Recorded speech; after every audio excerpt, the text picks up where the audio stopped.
चलो, फिजिक्स का आज का एक ऑसिलेशन का टॉपिक्स हम पढ़ने जा रहे हैं। और जो टॉपिक्स पढ़ने वाले हैं, टॉपिक का नाम है एंगुलर यस एच एम।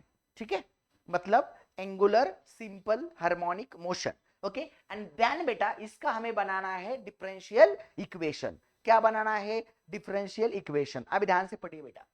देखो बेटा, इस डिफरेंशियल इक्वेशंस में आपको पता है कोई भी बॉडी अगर मूवमेंट करती है, चाहे सर्कुलर हो चाहे लीनियर हो, तो उसके अंदर एक क्या होता है बेटा? फोर्स लगता है। उसके अंदर से या तो बाहर से क्या लगाना पड़ता है? उसको फोर्स लगाना पड़ता है। ठीक है, यानी फोर्स इज डायरेक्टली जो होता है, मतलब फोर्स इज डायरेक्टली प्रोपोर्शनल होता है डिस्प्लेसमेंट को। किसको डायरेक्टली प्रोपोर्शनल होता है? डिस्प्लेसमेंट को। इसका मतलब जो वो बॉडी के अंदर का जो रिस्टोरिंग फोर्स लग रहा है, इसको हम इमेजिन करेंगे कि वो क्या है बेटा? टॉर्क है। क्या बोलेंगे हम? टॉर्क। तो हमने लिख दिया इक्वेशन, क्या लिख दिया?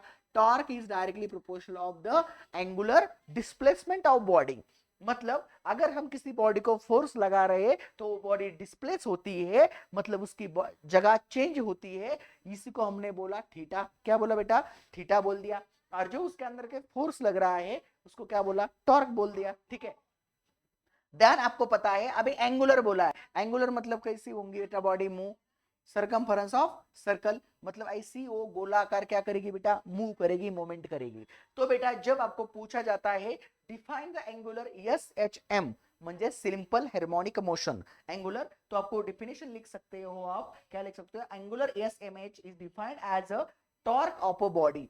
Torque of a body acceleration is directly proportional angular displacement, is directly proportional angular displacement. और इसका अगर हमें एक बनाने को बोला है डिफरेंशियल इक्वेशन, तो कैसा बनाएंगे? देखिए बेटा, जब इसका हम इक्वेशन बनाएंगे तो ध्यान से पढ़ना बेटा। हम इमेजिन करेंगे कि एक मेटालिक डिस्क है। मेटालिक डिस्क क्यों इमेजिन किया सर ने? क्योंकि वो गोलाकार रोटेट करती है, सर्कुलर मोशन करती है। जो डिस्क होती है ये सर्कुलर मूवमेंट करती है, सबको पता है ना?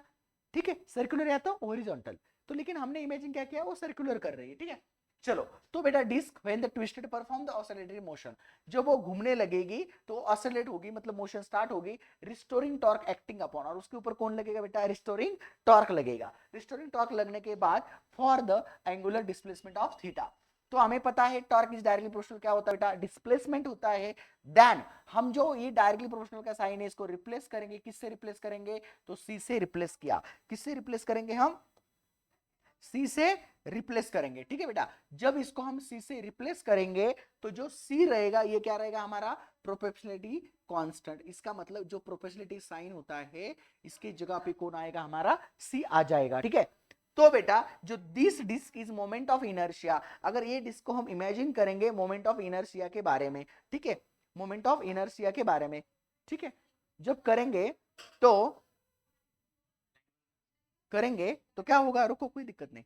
चलो, इनर्शिया तो I and then the torque acting on the disc, और जो टॉर्क लगेगा इन मोमेंट ऑफ इनर्शिया के अंदर, झाड़ू लेके आ, झाड़ू लेके आ, झाड़ू गया, वो गया, भाग गया। पेन कहाँ है? गे, ओके, गिरने दो, कोई दिक्कत नहीं। तो क्या मिलेगा? Torque is equal to I into alpha. अभी बेटा यहां से आपका कंफ्यूजन स्टार्ट होता है। आप लोग सोचते हैं कि सर यहां भी अल्फा दिया, यहां भी अल्फा दिया, क्या चल रहा है? चलो कोई दिक्कत नहीं बेटा, ये जो अल्फा होता है ये डायरेक्टली प्रोपोर्शनल को रिप्रेजेंट कर रहा है। और यहाँ जो अल्फा होता है ये एंगुलर एक्सेलरेशन को डिफाइन करता है, एंगुलर एक्सेलरेशन के बारे में बताता है। तो alpha is angular acceleration. And then अगर हम ये टॉर्क की इधर की वैल्यू और ये टॉर्क की इधर की वैल्यू को इक्वल टू में रख देंगे, मतलब इक्वेशन 1 एंड 2 को एक साथ करेंगे, तो फॉर्मूला मिलेगा I is equal to alpha is equal to minus C theta.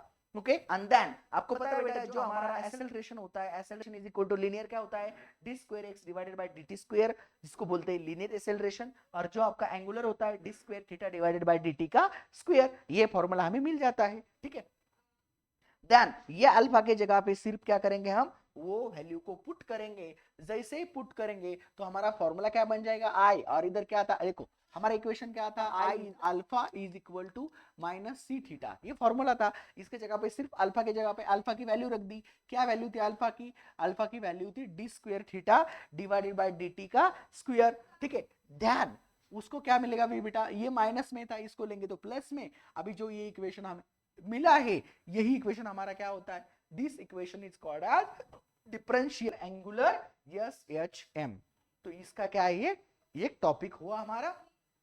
और ध्यान बेटा, इसका हमने अभी देखो, अगर इसको एक्सप्रेस करेंगे in the period, time period of the angular, time period of the angular SMH, तो मैं करेंगे तो फॉर्मूला क्या होता है टाइम पीरियड का फॉर्मूला होता है T is equal to 2 pi divided by omega, 2 pi divided by omega होता है। तो ओमेगा के जगह पे अगर हम पुट करेंगे, omega is always equal to होता है रूट अल्फा बाय थीटा। क्या होता है बेटा? Root alpha by theta. तो हमने इसकी जगह पे भी अल्फा बाय थीटा की वैल्यू रख दी। तो अगर हमें आता है state the expression for the time period of angular SMH, तो हमारा फॉर्मूला फाइनल क्या मिल गया? तो फॉर्मूला हमें मिल गया t is equal to 2 pi divided by root alpha by theta. इसको भूलना नहीं है। और ध्यान बेटा, एक लास्ट वाला टॉपिक है बेटा, period vibrations of magnetic momentum, period vibration of magnetic momentum. अगर ये मैग्नेटिक्स में क्या हो रहा है, अगर तो देखो बेटा, टॉर्क के लिए मैंने फॉर्मूला लिखा था, torque is equal to I into alpha. जैसा मैंने लिखा था वैसा हम टॉर्क को और एक तरीके से लिख सकते हैं, torque is equal to minus U into B into theta. Where is U? U क्या होता है हमारा? मैग्नेटिक डाइपोल मोमेंट होती है, उसमें से बी क्या होता है हमारा? बी होता है मैग्नेटिक फील्ड, मैग्नेटिक फील्ड है ना, स्ट्रेंथ होती है, मैग्नेटिक फील्ड की स्ट्रेंथ होती है। और थीटा क्या होता है? डिस्प्लेसमेंट होता है। दोनों को साथ में कंबाइन कर देंगे, ये इक्वेशन को फर्स्ट बोलेंगे, इक्वेशन को सेकंड बोलेंगे, कंबाइन कर देंगे तो इसके जगह पे ये रख देंगे, तो ये फॉर्मूला हमें मिल जाएगा। फिर मेरे को निकालना है अल्फा, इधर आई क्या था बेटा? मल्टीप्लाई में था, आई उधर जाएगा तो कैसा जाएगा बेटा? डिवाइड्स में। इसका मतलब हमें क्या निकाल सकते हैं? Acceleration, angular acceleration is equal to new B theta divided by U. Then बेटा टाइम पीरियड के लिए सबको फॉर्मूला पता है, t is equal to 2 pi होता है। और हमें पता है time period in the acceleration, angular acceleration में क्या बनाया था मैंने फॉर्मूला?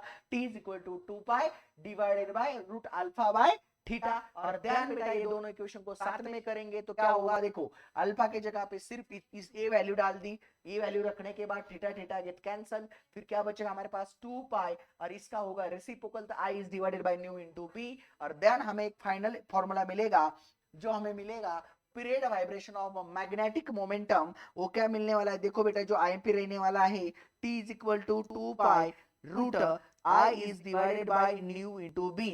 ठीक है, ये फॉर्मूला हमें क्या होने वाला है बेटा? मिलने वाला है। ये फॉर्मूला हमें क्या होने वाला है? मिलने वाला है। ठीक है, तो इसको साथ साथ लेके आपको पढ़ना है। यही टॉपिक आज का हमारा इंपॉर्टेंट था। जो टॉपिक मैंने बताया ये नोट्स आप लिख लीजिए, फिर आप समझ जाएंगे। ठीक है, तो क्या है angular SMH and it's differential equation. ये फिजिक्स का एक छोटा सा टॉपिक हमने कवर कर लिया जो ऑसिलेशन का है।